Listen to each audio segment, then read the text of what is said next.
भृत्यार्थ प्रणतपालभवाब्धिपोतम् वन्दे महापुरुष ते चरणारविन्दम् त्यक्त्वा सदुस्त्यज सुरेप्सितराज्यलक्ष्मीम् धर्मीष्ठयार्यवचसा यदगादरण्यम् मायामृगं दयितयेप्सितवन्वधावद् वन्दे महापुरुषते चरणारविन्दम् वसुदेवसुतं देव कंसचारूढमर्दनम्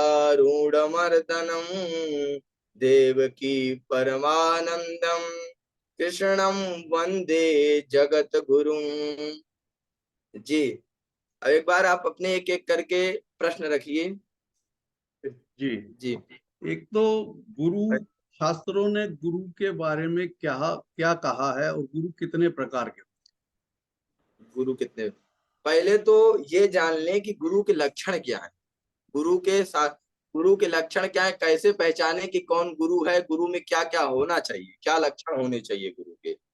तो शास्त्रों में मुख्य रूप से 8 लक्षण, वेद व्यास जी ने 8 लक्षण लिखे। जी उसमें से वेद व्यास जी ने लिखा आ, आचार्यो वेद संपन्नो विष्णु भक्तो विमत्सरः मंत्रज्ञो मंत्र भक्तस्य सदः मंत्रस्य यः शुचिः। वेद वेद व्यास जी ने कहा कि आचार्यो वेद संपन्नो, गुरु जो हो उसको वेद का ज्ञान हो, वेद पुराण वेदों का उसको ज्ञान हो, भली भांति वेद का ज्ञान हो। उसके बाद क्या, आचार्यो वेद संपन्नो विष्णु भक्तो विमत्सरः, भगवान विष्णु का भक्त हो, अर्थात भगवान का भक्त हो, विष्णु से भगवान के अवतारों का भी ले सकते हैं। तो भगवान का भक्त हो, विष्णु भक्तो विमत्सरः। फिर क्या कहते हैं, मंत्रज्ञो मंत्र भक्तस्य, मंत्रज्ञो मंत्र को जानने वाला हो, मंत्र भक्तस्य मंत्रों के प्रति उसकी श्रद्धा हो, और सदा मंत्रास्य यः शुचि, हमेशा मंत्रों के अधीन, मतलब कि मंत्रों के अधीन रहता हो, ऐसा गुरु होना चाहिए। उसके बाद क्या बोले वेद व्यास जी, कहते हैं सत संप्रदाय संयुक्तो, सत संप्रदाय संयुक्तो ब्रह्म विद्या विशारद, मतलब कि किसी संप्रदाय से हो, सत संप्रदाय किसी संप्रदाय से हो, ऐसे नहीं मनमाना ना हो, मतलब किसी को भी जैसे पोथी पढ़ लिया, कुछ किताबें पढ़ लिया तो गुरु नहीं बन सकता है। गुरु बनने के लिए वो किसी संप्रदाय से उसकी परंपरा, गुरु परंपरा चली आई हो। जैसे हमारे यहाँ संप्रदाय है, जैसे कहते हैं सीतानाथ समारंभाम ना रामानंदार्य मध्यमाम अस्मदाचार्य पर्यंताम वंदे गुरु परंपराम। फिर कहते हैं लक्ष्मीनाथ समारंभाम नाथया मुनि मध्यमाम अस्मदाचार्य पर्यंताम वंदे गुसरी गुरु परंपरा। तो वो किसी गुरु परंपरा से जुड़ा हो, जो हमारा गुरु हो, पहले तो उसमें ये लक्षण हो कि वो वेद से संपन्न हो, वेद का ज्ञाता हो, उसके बाद उसमें भगवान की भक्ति हो, उसके बाद मंत्र को जानने वाला हो, उसके बाद मंत्र के प्रति उसमें श्रद्धा हो, उसके बाद मतलब मंत्र के ही अधीन रहता हो, और सत संप्रदाय संयुक्त, मतलब कि किसी संप्रदाय से युक्त हो। ये गुरु के लक्षण बताए गए हैं। जी, तो गुरु आगे जैसे क्या है। हमको विद्यालय में शिक्षा देते हैं उनको भी हम गुरु जी कहते हैं। जो ये लक्षण आपने बताई ये शायद आध्यात्मिक गुरु कहते हैं इन्हें। तो गुरु तो और भी बहुत, देखिए जो हमको सिखाते हैं काम देखिए करना वो भी गुरु कहलाते हैं। देखिए ऐसा है कि जब जैसे हमने कहा आचार्यो वेद संपन्नो, आचार्य को वेद संपन्न होना चाहिए। क्यों, जैसे मान लीजिए हम और आप और भगवान, ये 3 लोग हुए। तो मान लीजिए जैसे न्यायाधीश के पास भगवान हो गए न्यायाधीश, और हम हो गए, समझ लीजिए हम अपनी वो के ले गए, तो जो वो हो गए गुरुदेव भगवान हो गए हमारे वकील। तो जब भगवान के पास पेशी होती है, भगवान के पास बुलाया जाता है, तो उसमें गुरुदेव भगवान लेकर के जाते हैं और भगवान को हमें अर्पण कर देते हैं। तो भगवान कहते हैं कि भाई, तो जब वेद का ज्ञान होगा, भाई वकील वही अच्छा है जिसको संविधान का या उसका मूल धाराओं का ज्ञान हो। तो जब हमारे जो गुरुदेव भगवान हो उनको वेद का ज्ञान होना चाहिए। उसके बाद जब वो भगवान के पास जाएंगे तो भगवान से हम लोगों को भगवान गुरु का काम क्या है कि हमको उठा करके भगवान के चरणों में समर्पित कर दे, भगवान के उसमें लगा दे। अब भगवान के पास हमको दे दिया गुरु ने। अब भगवान ने कहा भाई तुम हमको इनको क्यों दे रहे हो? तो गुरु जी कहते हैं देखो प्रभु ये आपका ही अंश है, ईश्वर अंश जीव अविनाशी, मतलब कि ये आपका ही अंश है, आपको नहीं दे। भाई गुरुदेव भगवान कहते हैं हमें जो भी वस्तु मिलती है हम तो आपको समर्पित कर देते हैं। मतलब कि तुम्हें निवेदन भोजन करहि प्रभु प्रसाद बट भूषण धरहि, मतलब हमें जो भी वस्तु मिलती है हम आपको समर्पित कर देते हैं। तो भगवान गुरुदेव के प्रति एक प्रश्न रखते हैं कि भाई तुम ऐसे ही कोई भी वस्तु, तुमको गंदी वस्तु भी मिल जाए क्या तुम हमको समर्पित कर दोगे? तो गुरुदेव भगवान कहते हैं प्रभु ये गंदा नहीं है, ये ये गंदा नहीं है। तो कहते हैं क्यों? बोले जैसे मान लीजिए कोई व्यक्ति है जो गुरुदेव भगवान एक दृष्टांत देकर भगवान के समक्ष अपनी बात रखते हैं। ऐसे कोई व्यक्ति है, अब वो पेड़ से गिरा और उसका हाथ टूट गया, वो पेड़ से गिरा और उसका हाथ टूट गया। अब जब टूट गया तो डॉक्टर के पास गया, डॉक्टर ने उसकी दवाई करी। अब वो डॉक्टर साहब से कहता है कि डॉक्टर साहब मैंने तो आपको 10,000 रुपए दिए, दवाई करवाई, और उसके बाद भी आपने मेरा हाथ मेरे में ही बांध दिया, मेरा हाथ आपने मेरे में ही बांध दिया, ऐसा क्यों? तो डॉक्टर साहब कहते हैं देखो भाई अगर तुम्हारा हाथ तुम्हारे नहीं बांधेंगे किसी और का बांध देंगे तो तुम, मतलब ये हाथ फिर जुड़ नहीं पाएगा और खराब हो जाएगा। तो गुरुदेव भगवान कहते हैं कि प्रभु ये कैसा भी हो ये आपका अंश है, ईश्वर अंश जीव अविनाशी, इसमें कितने भी दोष हों लेकिन ये आपका अंश है। तो अब आपको नहीं बांधे तो किसको दें? भाई आपके चरणों में नहीं लाएंगे, आपके गले में नहीं बांधेंगे तो किसको बांधे? गुरुदेव भगवान ऐसे करके अपनी बात रखते हैं। तो भगवान कहते भाई बात तो तुम ठीक कह रहे हो भाई, और किसके चरणों में ले जाए? और बोले अगर दूसरे को उसमें ले जाएंगे तो उसका हाथ और टूट जाएगा, इसलिए वो जैसा भी है हम आपके उसमें ले आए। जी जी जी।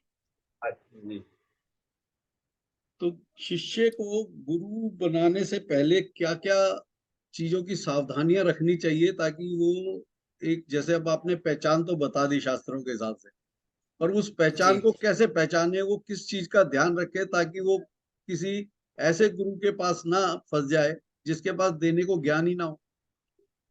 जी। तो इसीलिए ना जो अभी हमने आपको बताया, जो आपको ये लक्षण बताए कि आचार्यो वेद संपन्नो, भाई शिष्य को ये देखना चाहिए कि गुरु जी ने वेद का मतलब वेद से संपन्न है या नहीं है। आचार्यो वेद संपन्नो, भगवान के भक्त हैं या नहीं है, मंत्रों के प्रति उनकी श्रद्धा है या नहीं है, इन चीजों को देखे। और वो क्या किसी संप्रदाय से हैं? मतलब कि देखिए ज्ञान किसी को भी हो सकता है, ज्ञान होने से वो गुरु नहीं बन सकता। जैसे भगवान उस व्यक्ति से पूछते हैं कि भाई आपको ये अधिकार किसने दिया कि आपने हमारे इसमें बांध दिया? आपको ये अधिकार किसने दिया कि आपने जैसे किसी को हमारे उसमें गंदी वस्तु भी आपने हमारे ऊपर समर्पित कर दी, तो ये अधिकार आपको किसने दिया? तो वो अपनी बात रखते हैं कि प्रभु ये हमें गुरु परंपरा से प्राप्त हुआ है, ये हमें परंपरागत प्राप्त हुआ। जैसे हमारे जैसे जैसे वेद व्यास जी ने ग्रंथ लिखा तो उन्होंने ये नहीं कहा कि ये मेरी रचना है, क्या कहते हैं मेरी रचना नहीं है, मुझे नारद जी के द्वारा मिला है और नारद जी को किसी और के द्वारा मिला है। तो हमारे यहाँ मतलब कि व्यक्ति विशेष कोई चीज नहीं चला सकता है। तो जो भी है हमारे गुरु जो हम निर्णय करें तो पहले तो किसी संप्रदाय से संप्रदाय निष्ठ हो और उसके बाद उनके अंदर ये गुण हो, वो वेद के जानकार हो और भगवान के भक्त हों, ये सब चीजें हमको देखना चाहिए।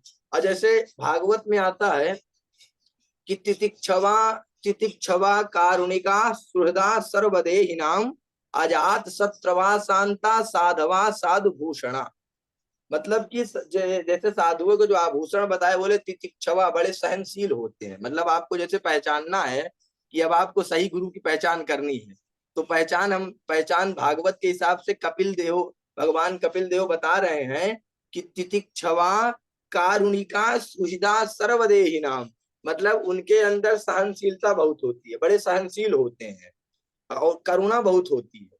कारुणिका तितिक्षवा कारुणिका सुहृदा सर्वदेहिनाम अजात शत्रुवा शांता साधवा साधु भूषणा मतलब उनका मान अपमान से परे रहते हैं। किसी ने कुछ कह दिया तो भाई बालवत मान अपमान का, मान अपमान ध्यान देते हैं लेकिन बालवत। अगर आपको ये गुण किसी के अंदर लगते हैं कि वो वेद से संपन्न है और उसमें तितिक्षवा कारुणिका मतलब कि ज्यादा संग्रह न करना, ये गुरु के वो है, ज्यादा संग्रह न करना, और उसमें साधु वाले लक्षण हो, मतलब कि शांत रहते हो, खुद शांत हो। भाई आपको शांति का उपदेश तब देंगे जब उनके अंदर, खुद के अंदर शांति होगी। तो जब ये लक्षण हो तो आप गुरु बनाने योग्य है। जी तो ये आगे क्या प्रश्न है? शांति शांति का लक्षण और सहनशीलता तो समझ आती है, पर एक हाँ आम आदमी जिसको ज्यादा ज्ञान नहीं है, वो ये कैसे सुनिश्चित करे कि उसे वेदों का ज्ञान है, मंत्रों का ज्ञान है? क्योंकि वेदों के ज्ञानी तो बड़े बहुत ही बिरले लोग मिलते हैं, तो वो ये चीज तो सुनिश्चित नहीं कर सकता। तो वो बाकी दो तीन चीज दे सकता है कि सहनशील है, सही शिक्षा देते हाँ हैं, मान सम्मान से हाँ। परे हैं, उतना तो वो देख सकता है। जी जी। अब ये देखना है कि देखिए गुरुदेव का काम क्या है। गुरुदेव का काम क्या है? वो गुरुदेव का काम ये नहीं है अपने से जोड़ना, नहीं है, हमें भगवान से जोड़ना। जैसे गुरुदेव का काम है हमें भगवान से जोड़ना। जी, तो अगर वो आपको भगवान से जोड़ रहा है, भगवान के मंत्र दे रहा है तो सही है। अच्छा, चलिए जी इसी में आगे चलते हैं। शिष्य ने तो तय कर लिया कि मुझे इनको गुरु बनाना है, तो क्या गुरु जी हाँ। की भी कोई जिम्मेवारी होती है ये देखने की कि ये जिसको मैं दीक्षा देने जा रहा हूँ, तो वो शिष्य उस काबिल जी है या नहीं है, या कोई भी आए उसको दीक्षा दे देनी चाहिए उनको? जी नहीं, बिल्कुल नहीं देना चाहिए। देखिए पात्र का हमें, हमारे यहाँ सभी ग्रंथों में वक्ता श्रोता सबका विचार किया गया कि श्रोता कई किसको कथा सुनानी चाहिए। तो पात्र का ध्यान तो रखना चाहिए भाई। किसी भी वस्तु को, कोई भी बहुमूल्य वस्तु है, उसे हम कुपात्र को नहीं दे सकते हैं।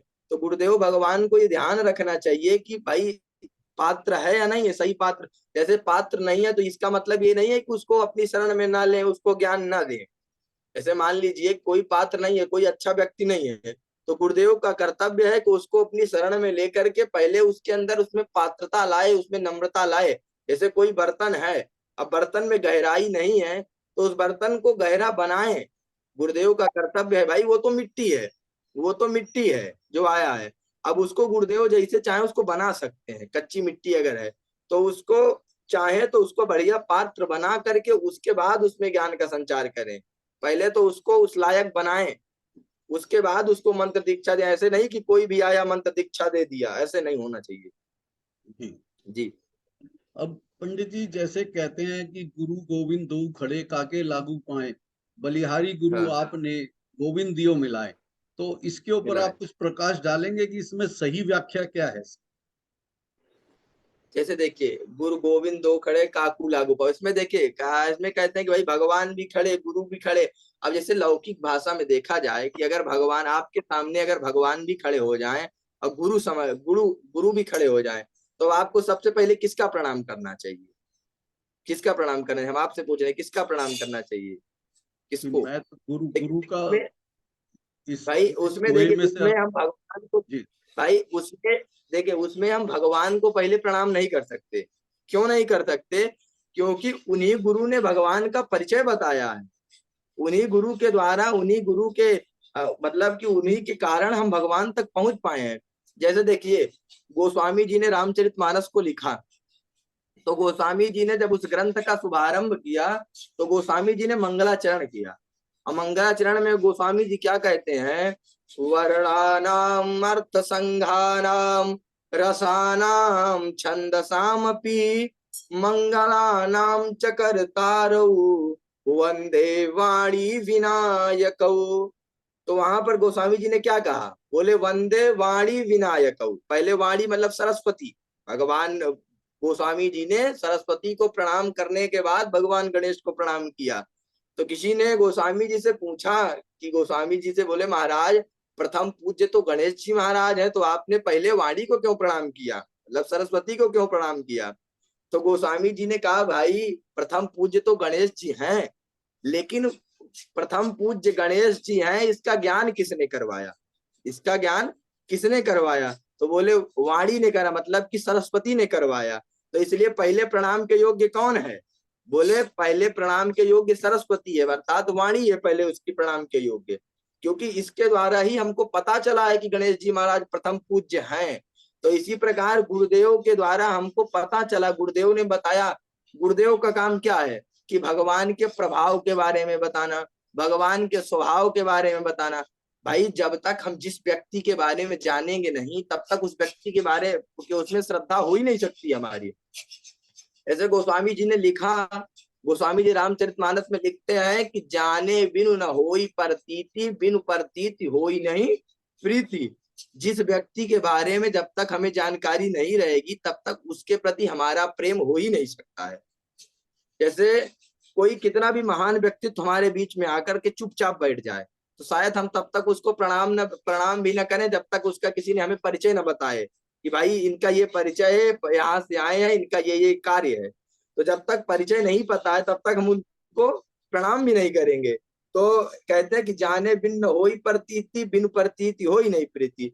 तो गुरु का काम है कि भगवान के स्वभाव के बारे में बताए, भगवान के प्रभाव के बारे में बताए। तो जब हम किसी व्यक्ति के बारे में जान जाते हैं, तब उसमें हमारी श्रद्धा उत्पन्न होती है। जब हम उनके बारे में जानेंगे तभी श्रद्धा उत्पन्न हो। अब बिना जाने किसी में श्रद्धा उत्पन्न हो ही नहीं सकती है। बिना प्रेम, बिना आपको जाने किसी भी वस्तु में भी प्रेम नहीं हो सकता। जब तक किसी वस्तु के बारे में आपको नहीं पता चलता कि इस वस्तु में ये गुण है, ये अवगुण है। अगर गुण है तभी आपको उस वस्तु से प्रेम होगा, नहीं तो नहीं होगा। तो गुरुदेव का काम क्या है? हमें भगवान के बारे में बताना, हमें भगवान से जोड़ना। जब वो हमें भगवान के स्वभाव के बारे में बताएंगे कि कैसा भगवान का स्वभाव है, कैसा प्रभाव है, तो हमारा भी भगवान के प्रति वो होगा। तो गुरुदेव का काम केवल इतना है, भगवान के स्वभाव और प्रभाव के बारे में बताना। जी अच्छा, ऐसा आगे है बताइए। कि पंडित जी कई शब्द इस्तेमाल होते हैं, जैसे हाँ माननीय, सम्मानीय, पूजनीय, वंदनीय। तो इन सारे हाँ। शब्दों का एक ही अर्थ है या ये अलग अलग संदर्भ में इस्तेमाल किए जाते हैं? अगर गुरु के संदर्भ में इनको इस्तेमाल करना पड़े तो माननीय कब होता है, सम्मानीय कब होता है, पूजनीय कब होता है और वंदनीय कब होता देखिए गुरु तो चारों उसमें, जैसे अगर आपका गुरु है तो उसमें तो सब कुछ है, माननीय भी है, सम्माननीय भी है, पूजनीय भी है।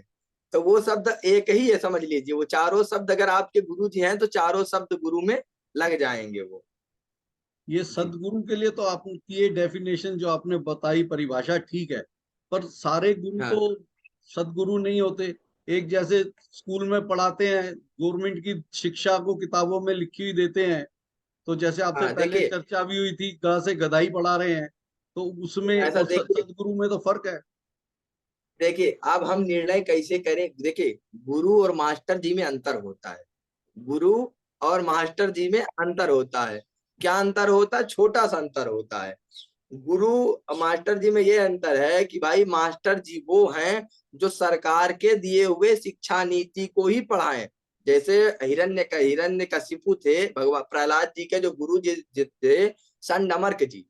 जब वो प्रहलाद जी को पढ़ाते थे तो क्या पढ़ाते थे? वो वेद पुराण शास्त्र नहीं पढ़ाते थे। जो हिरण्य कश्यप ने निर्धारित किया था शिक्षा नीति, वो उसी शिक्षा नीति के अंतर्गत छल कपट या कुछ भी पढ़ाते थे। वो क्या थे? जब वो वहां पर जब सुखदेव जी महाराज पूछते, सुखदेव जी महाराज पूछते हैं परीक्षित, जब वो डांटते हैं प्रहलाद जी को, तो सुखदेव जी महाराज पूछते हैं कि परीक्षित ये कौन डांट रहा है? तो परीक्षित कह रहा है गुरु, ये उनके गुरु जी हैं, उनके गुरु जी डांट रहे हैं। हेलो जी जी। जी। तो परीक्षित कहते हैं कि उनके गुरु जी डांट रहे हैं। तो सुखदेव जी कहते हैं नहीं नहीं, ये गुरु जी नहीं डांट रहे हैं, बोले ये राज सेवक हैं, ये राज सेवक है, ये मास्टर जी हैं। जैसे अपने यहाँ मान लीजिए, अब जैसे मास्टर जी कौन है? बोले गा से गणेश जी नहीं पढ़ाना है, नहीं सांप्रदायिकता फैल जाएगी। बोले क्या पढ़ाओ? बोले गा से गधा पढ़ाओ, किसी को कोई दिक्कत नहीं है। आप गा से गधा पढ़ाइए, किसी को कोई दिक्कत नहीं है। तो मास्टर जी, ये समझिए कि मास्टर जी वो हैं जो सरकार के दिए हुए शिक्षा नीति पर ही पढ़ाए, जो सरकार ने निर्धारित कर दिया है। अब चाहे सरकार गा से गणेश जी कहुआ है, गा से गणेश जी पढ़ाने के लिए बोले या गा से गधा पढ़ाने के लिए बोले, अब गुरु जी वही बोल देंगे। और मतलब मास्टर जी वही बोल देंगे, गा से गधा भी बोल देंगे। उनको जो सरकार ने शिक्षा नीति दी है उसी के अंतर्गत पढ़ाएंगे। जैसे संडमर्क जी थे, प्रहलाद जी के गुरु जी। और गुरु जी कौन होता है? जो गुरु वो होता है जो लौकिक और परलौकिक दोनों देखे, लोक परलोक दोनों देखे। अब गुरु मतलब कि वो गा से गणेश ही पढ़ाएगा, गा से गधा नहीं पढ़ा सकता है। वो किसी के मतलब कि किसी के दबाव में या किसी भी तरीके से सत्य को सत्य ही बोले, गा से गणेश जी पढ़ाएगा। शास्त्रों के मतलब कि जो आपके लोक और परलोक दोनों के बारे में सोचे, वो गुरु होता है जो भगवान से जोड़े। जी ये नहीं कि आप गलत भी है लेकिन अगर सरकार ने निर्धारित किया है तो गलत भी पढ़ा दें, ऐसा नहीं। गुरु जी का काम है कि सही चीज बताएंगे। अब वो मतलब सही चीज उनका काम है, सही चीज बताना। जी सरकार को देखते हुए वो नहीं बताएंगे, वो स्वतंत्र रहेंगे। गुरु हमेशा स्वतंत्र रहता है। जी।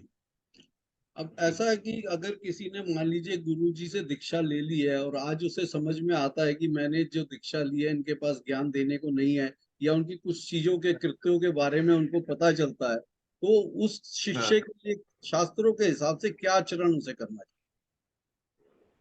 अब देखिए जैसे उसने शिक्षा दीक्षा ले ली है, अब उसमें मान लीजिए कुछ अवगुण दिख रहे हैं। जैसे हमारे आचार्य कहते हैं कि अगर आपको आपके जो गुरु जी हैं, पहले तो आपको जब लेना चाहिए था तब आपको ये सब चीजें देख लेना चाहिए जो हमने पहले आपको बता दिया है।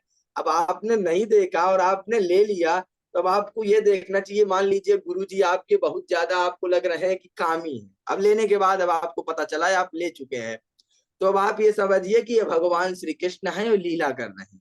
भाव अपने मन में लाइए, देखिए भाव से होता है, भाव अपने मन में लाइए कि भगवान श्री कृष्ण है, लीला कर रहे हैं। और वहीं पर अगर आपको लगे कि हमारे गुरु जी बहुत लोभी हैं, तो समझिए कि भगवान वामन भगवान बन करके ये एक लीला कर रहे हैं। त्रीणिपदा विचक्र में विष्णु गोपाधाभ्या तो धर्माण धारयन्ना, वेद का वाक्य है कि भगवान वामन भगवान ने 3 पग में भूमि नाप ली, तो समझिए कि वो लीला कर रहे हैं।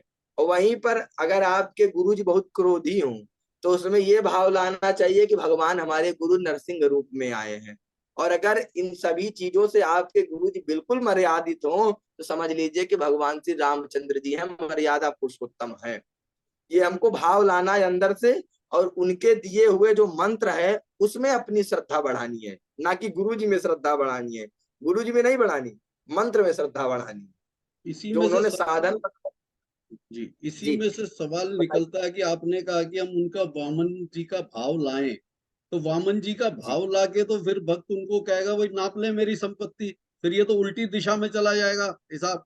या मैं बहुत सुंदर नारी हूं, मैं कहूंगा जी आप में तो मैं कृष्ण जी का रूप देख रही हूँ, मैं समर्पण कर दूं, तो ये तो भाव गलत दिशा में चला जाएगा। तो इसके ऊपर कृपया थोड़ा सा रोशनी डाल। उसके प्रति नहीं होना चाहिए। जैसे अब आपको ये भाव लाके, जैसे अब आपने गुरु जी से दीक्षा ले ली है, अब जब उस समय आपको ज्ञान नहीं हुआ, तो अब वहां से आप देखिए दीक्षा गुरु अनेक अनेक हो सकते हैं, शिक्षा गुरु अनेक हो सकते हैं, दीक्षा गुरु एक ही हो सकता है। जैसे भगवान दत्तात्रेय ने 24 गुरु बनाए थे, उन्होंने 24 गुरु बना करके ज्ञान ले लिया है। अब आपके दीक्षा गुरु सही नहीं है तो आप गुरु तमाम बना सकते हैं, जैसे दत्तात्रेय जी ने 24 गुरु बनाए, तो ज्ञान आप कहीं से भी प्राप्त कर सकते हैं। अब ये नहीं है कि आपको अब सारा धन आपको उनको दे देना है, ऐसा नहीं। मतलब आपके ताकि मंत्र में आपकी श्रद्धा बनी रहे, तो आपको मन में ऐसा लाना है। अब आप वहां उनसे हट सकते हैं, ऐसा नहीं है। भाई सही चीज नहीं दे रहे हैं, शास्त्र विरुद्ध बोल रहे हैं, तो आप बिल्कुल उनका छोड़ सकते हैं, आप उनको हट सकते हैं उनके पास से। तो जी वो उनसे हट थोड़ा के हम बहुत। दूसरे गुरु से दीक्षा ले सकते हैं या दीक्षा नहीं लेनी चाहिए? देखिए आप शिक्षा ले लीजिए, दीक्षा ना लीजिए।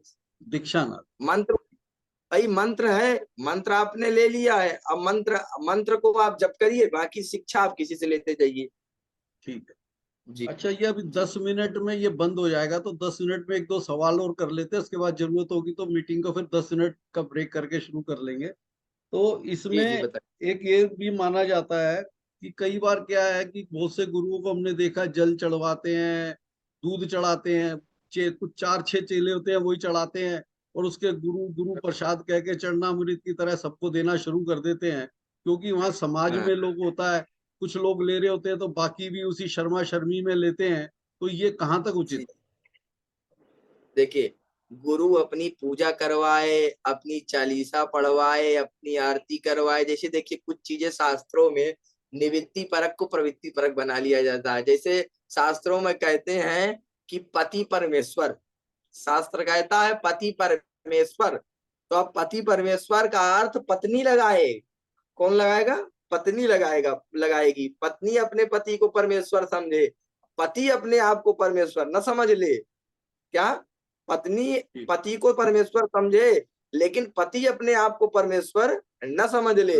इसी प्रकार शास्त्र में शिष्य का, जैसे शिष्य अपनी अंदर से शिष्य की भावना है कि हमारे गुरु भगवान है, उसको भगवान के रूप में मानना चाहिए, लेकिन गुरु ये चीज न मान ले कि हम भगवान हैं। अगर गुरु के मन में ये आ गया कि हम भगवान है, सोई कल्याण नहीं होगा, तो गुरु को अपने अंदर ये चीज नहीं आनी चाहिए। वो किसके लिए है?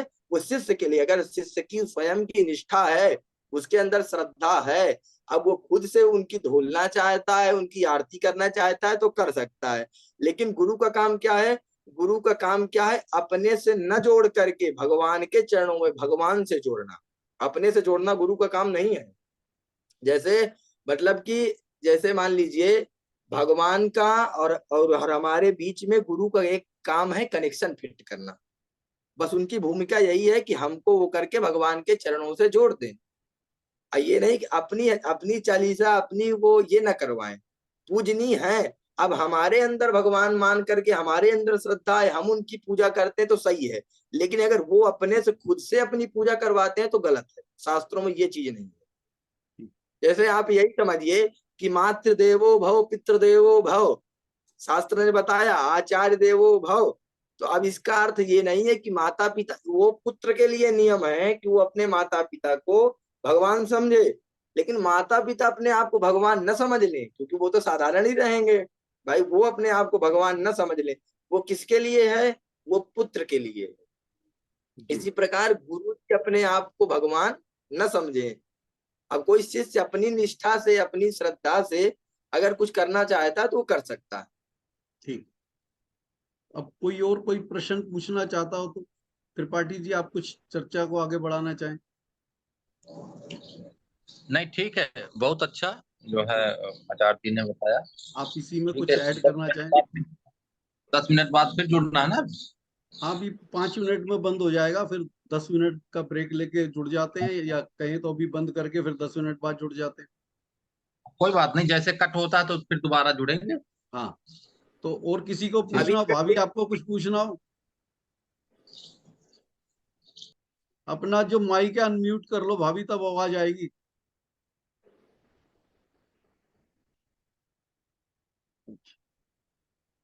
तो आप ही कुछ और बता दीजिए इसमें आगे, तो जब तक किसी का जवाब आता है।